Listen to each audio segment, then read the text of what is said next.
Тэгвэл зарим татвар авах байгаа компаниуд бүр Канадад үйл ажиллагаа явуулдаггүй. Тэрнээ одоо Канадад үртэй болж байгаа тийм мэдрэл муутай татварыг нэвтрүүлж байгаа байхгүй. Тийм мэдрэл муутай гэсэн газар та. 3% орлогоос нь аавна. Ашигаас нь биш заяа. Ашигаас нь биш. Ерөнхийдөө ихэвч татварууд ашигаас нь шүү дээ. Үгүй. Зүгээр орлогоос нь. Дональд Трамптай 1 сар байраа солих уу та нар? Дональд Трампын орн 1 сар тийм амьдрах уу? Билээ үгүй гэж бодож чинь яагаад вэ гэх юм бол Путинтай хилцэл хийх нь, Ирантай алцах нь, хаяа тэгээ Илон Маск дундуур нь орж ирээд гих мэд шинэ амар хэцүү бах тий. А гэхдээ хаяа магадгүй өнгөрсөн 2 хоног Дональд Трамптай байр солих нь амар гоё хаа. Яагаад вэ гэх юм бол Дональд Трамп өнгөрсөн 2 хоногийн хугацаанд дахиад Канада улсын ерөнхийлөл сайдыг ухаангүй алгагдсан. За. Яагаад тэгж байгаа юм бэ гэх юм бол энэ хоёр суг лузер байхгүй юу? Justin Trudeau, Mark Carney хоёул угаасаа дэндүү эмгтээлэг тий шалчхансан нэг хэрүүлийн хүүхэн юм шиг тэгээ бууж өгдөг тиймэрхүү хүмүүс байхгүй. Тийм учраас энэ хоёрыг ингээд зохицуулах, алгадах амар кайфтай хаа. Би баг энийг ингээ харахаараа Дональд Трампыг атаархдаг. За Mark Carney-ийг сонсцгоо яагаад гэх юм бол хүмүүс юу гэж ярьдаг байсан бэ гэх юм бол Mark Carney тий Трампыг ойлгодог, Трампыг зохицуулж чадна. President Trump tends to be A, transactional and B, very personal. And sometimes he thinks, or maybe you know different. Donald Trump ерөөхдөө хилцэл 8 чинь. Гэхдээ амар хөв хүнлүү ингээд хаяа дайрдаг. Гэхдээ тайгуу сайн мэднэ үстэй тий. You think they say that you're the Trump whisperer. They say you are the Trump whisperer. Таавал тий. House whisperer гэсэн юунаас гаралтай байхгүй юу? Тий. Нэг амар догшин морийг ингээд зохицуулж чаддаг. Тийм үү? Хүмүүс юу ярьж байна гэх юм бол Carney is the Trump whisperer. За тэгэхээр нүүр царгийг хараарай.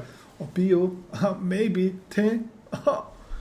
of the leaders and that you're texting, you know, relations with him and you're constantly talking. So is he still saying he wants to annex Canada? За. Тэгээ Trump Канадыг булааж авах хүрээ юм уу? Яг гэх юм бол юу ярьж ирсэн бэ гэх юм бол Канад манай Америк улсын 51 дэх мөч болох ёстой шүү дээ гэж ярьж ирсэн байхгүй. He's not. He's not. He admires Canada, I think it's fair to say, and maybe for a period of time coveted Canada, but ер нь бол Donald Trump admires тийм ерөөхдөө Канадыг тодорхой хэмжээнд жоохон атаархдаг биднийг ерөөхдөө холоос харж ингээд гайхдаг гэж байна. Гэхдээ хэдэн хоногийн хугацаанд Канадыг жоохон авах гэж мөрөөдсөн байж магадгүй. You've put that to bed. Well, look. Та тэргээд тасн зогсоосон уу? We're two sovereign nations who are discussing the future of our trade relationships, our defense partnership, which has been very strong in the past. How is that going to evolve? But again, I would say it this way: the president is focused on a series of changing. Тэгээд Donald Trump бид хоёр зүгээр хоорондоо хоёр тусгаар тохиролтой улс хоорондоо хилцэл хийх гэдэг байна. Тэгээд Donald Trump юунаас санаа зовж байна гэх юм бол батлан хамгаалалт төсөв. Тэгээ худалдааны хилцэл. Bilateral relations. We're at NATO. He's been focused on making sure that all members, Canada included, of NATO pay their fair share, carry their weight. НАТО гишүүн манай Канада улс бас хуваа төлөх ёстой. Тэгээ бид нарыг татвар, матур янз бүрийн хориг тарифыг буулгаач гэж шаардж байгаа. За. Тэгээ Mark Carney-гийн хэлсэн юм үнэн үү? Donald Trump-ыг сонсцгоё. You said you're stopping all trade discussions with Canada? 2 хоногийн өмнө Donald Trump юу гэсэн бэ гэх юм бол Америк, Канадын хооронд бүх худалдааны хилцээг тасан зогсоосон. 7 хоногийн дараа бид нар зүгээр хөв тогтооно. Канадчуудтай ярих юм юуж байхгүй. Тэгэл асууж ин л та одоо өчтөр асуусан. Та тэгээ Канадтай ингээ хилцээ зогсоосон юм уу те? Хөөе энэ видео яач вэ? Цэнгүүний ахыг авраарай. Цэнгүүний найдвартай, чадвартай. Өнгөрсөн 3 жилийн хугацаанд Facebook 350 мянган дагагч хүргэсэн. Instagram 70 мянга. Тэгээ өнгөрсөн 3 сарын хугацаанд миний YouTube-ийн сууг хамгийн өндөр өсөлттэй Монголын суугийн нэг нь. Тэгээ цэнгүүнээдээ баярлалаа гэж хэлмээр байна. Бас цэнгүүнийгийн орлого хэд нуурал явж байгаа. Яг гэх юм бол мань хүний видео эдитингийн чадвар, тийм мэрэгжлийн төвшөнд ирсэн байгаа. За, тэгээ цэнгүүнээ бит хоёр харамч биш, үргэлж мэддэг сурсан юмнуудаа хуваалцдаг. Тэгээ цэнгүүнээ бит хоёр одоо юу гаргасан бэ гэх юм бол мэрэгжлийн төвшингийн видео эдитингийн сургалт гаргасан байгаа. За, тэгээ та энэ 3 жилийн хугацаанд манай цэнгүүнээ бит хоёрын сурсан юмыг бас яг адилхан сураад өөрийнхөө контентээ эсвэл өөрийнхөө чадвараа дараагийн төвшөнд авчирмаар байгаа юм бол доор дэлгэрэнгүй мэдээллийн линк байгаа. За контент өргөшүүл. Until such time as they drop certain taxes, yeah. Яа. Бид нэр ингээ хэд татвар байхгүй болгосон эсвэл буулгасны дараа тэр хүртэл бид нэр ерөнхийдөө хэлцлээ зогсоодсон. People don't realize Canada is very nasty to deal with. They've charged our farmers up to 400%. Almost. Тэгээд хүмүүс мэдгүй байх. Гэхдээ ингээд Канадатай харьцах нь амар заа. Ядаргаатай. Жишээлбэл тэд нар манай хөдөө аж ахуйны үйлдвэрлэгчээс, манай фермеруудаас, тий, манай хөдөө аж ахуйны экспортн дээр 400% татвар тавьчихдаг. 400% on certain products and certain, зарим бүтээгдэхүүн things. While farmers want to send it, they have to pay 200, 300, 400%. Сүү одоо жишээлбэл Америк сүү Канад экспортлогдохын тулд 400% татвар заяа. And people don't know Тэгээд хүмүүс that. тэрийг мэдэхгүй. Canada is a very tough country to deal with. Тэгээд Канадтай харьцахад амар ашигтай хэцүү. I will say that. But you And I love Canada. You have Би the Канадад бол USMCA. I хайртай. know, but You'll have to deal with it. USMCA is no good if they cheat.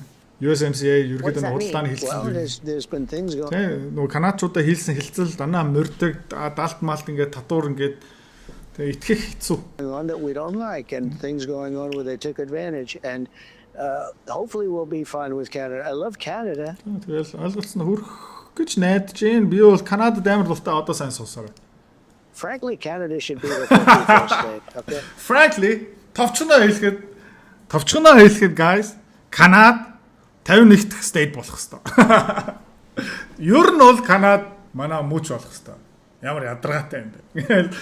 Нөө Трамп бол ийм интервьюнийхаа эцсийн цэгээ тавихтаа бүр амар авьяастай. За тэгээд канадчууд ямар амар тэнэг байсан бэ гэх юм бол одоо хэдүүлээ хамт сонсцгоо. Ягаад вэ гэх юм бол энэ ямар нэгэн сюрприз биш аахгүй юу?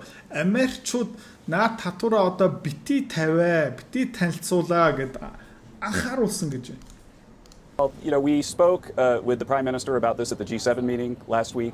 We urged them to delay, they were setting a multi-billion-dollar tax bill. За өнгөрсөн 7 хоног нөө G7-ийн тэр чуулган дээрээ бид нар канадчууд юу хэлсэн бэ гэх юм бол наа татвараа байж да бити одоо тавиа тэр олон тэрбум долларын татвар одоо тавьдаг цаг бишээ. To our big high-tech companies on the 30th of June. And we said delay it for 30 days while we're negotiating. Бид нар ингээ хэлцлийг чих та нар тэр ядаж 30 хоног хойшлуулчих төхөө. Энэ хэрүүл одоохондоо хэрэггүй guys тий. And they refused to. Тэгээд бид нар үгүй гэсэн. The digital Бид нар ингээ татвар аавна гэсэн. service tax is an extraterritorial, really almost criminal act, right? Тэгээд юу хэлж байна гэх юм бол энэ татвар шүү дээ. Америкийн технологийн компани борлуулалтын орлон дээр үндэслэн татвар гэдэг чинь бүр extraterritorial. Одоо Канад нутаг дэвсгэр дээр байгаа татвар биш заяа. Өөр их улс оронд үйл ажиллагаа явуулж байгаа компаниг ингээд тэндээс татвар авах гэж төсөөлөө үзчихсэн. Дональд Трамп Монголоор ирээд 5 толгой дээр 1% татвар. Тим тэрэг юм хийгээд байгаа байхгүй. They're taxing American companies who don't necessarily even have a presence in Canada. And so Тэгвэл зарим татвар авах байгаа компаниуд бүр Канадад үйл ажиллагаа явуулдаггүй хэрнээ одоо Канадад үртэй болж байгаа тийм мэдрэл муутай татварыг нэвтрүүлж байгаа байхгүй. Тийм мэдрэл муутай гэсэн газар та. it's a 3% of revenue tax, not profits, revenue. Тэгээд 3% орлогоос нь аавна. Ашигаас нь биш заяа. Ашигаас нь биш. Заяа. Ашигаас нь биш. Ерөнхийдөө ихэвчлэн татварууд ашигаас нь штэ. Үгүй. Зүгээр орлогоос нь. Well, we За. Тэгээд Kevin O'Leary Shark Tank-ийн Shark амар гоё хэлсэн. This policy actually was introduced by the previous administration. За, энэ татвар ерөнхийдөө хэн санаачилсан бэ гэвэл Mark Carney бишээ. Өмнөх засгийн газар энийг санаачлаа. Одоо хүртэл ингэ явж байгаа. Canada, the idiot king Justin Trudeau. За, тэгээд ахлах хэн байсан бэ гэх юм бол Дуракийн хаан. Тэ? Дуракчуудын ноён оргил. Тэ? Idiot king Justin Trudeau. Тэгээд эдгээр ингээ инээж их Америк тэр Mark Carney Justin Trudeau зүгээр respect no. It was bad policy then, and it's bad policy now.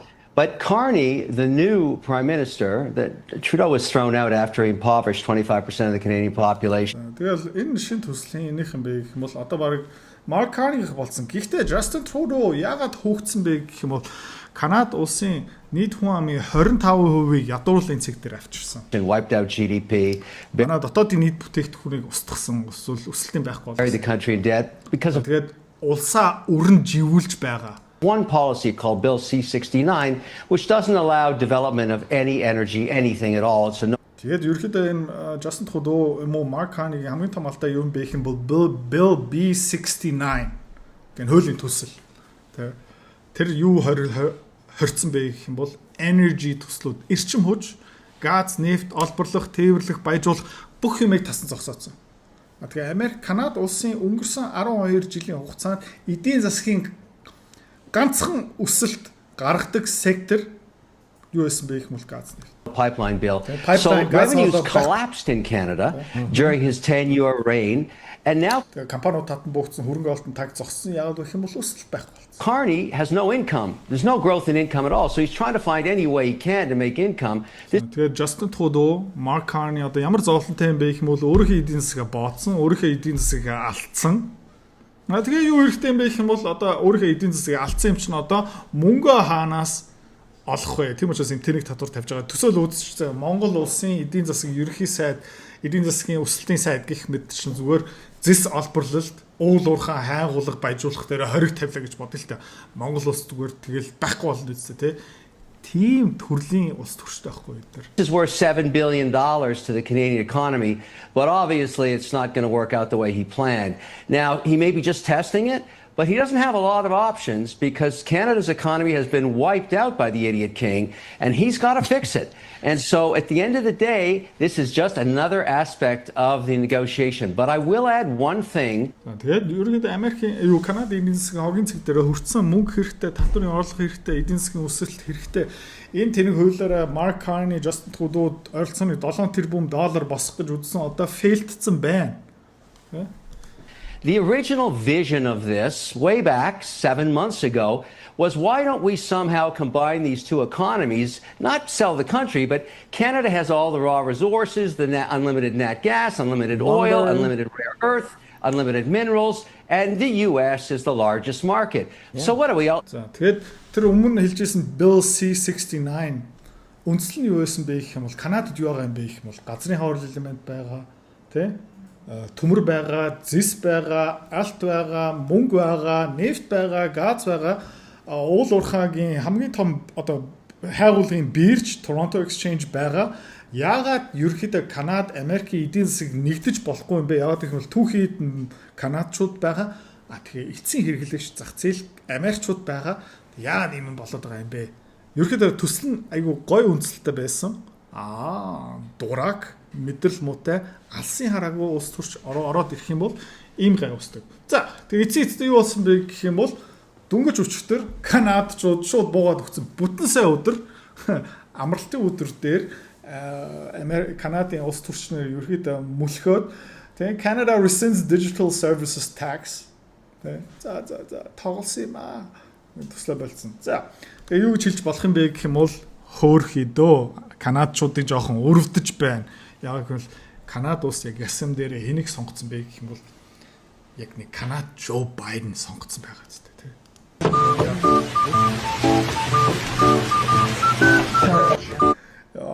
Манай хөрөлсөх хизээж инхгүй за яагаад гэх юм бол яг ясам дээр хөрөлсөх тийм амар мундаг ерөнхийлөгч биш. Гэхдээ ядаж эр хүн. Окей. Donald Trump бас ийм тэнийг юм шиг ийм жүжиг тавлахгүй тий.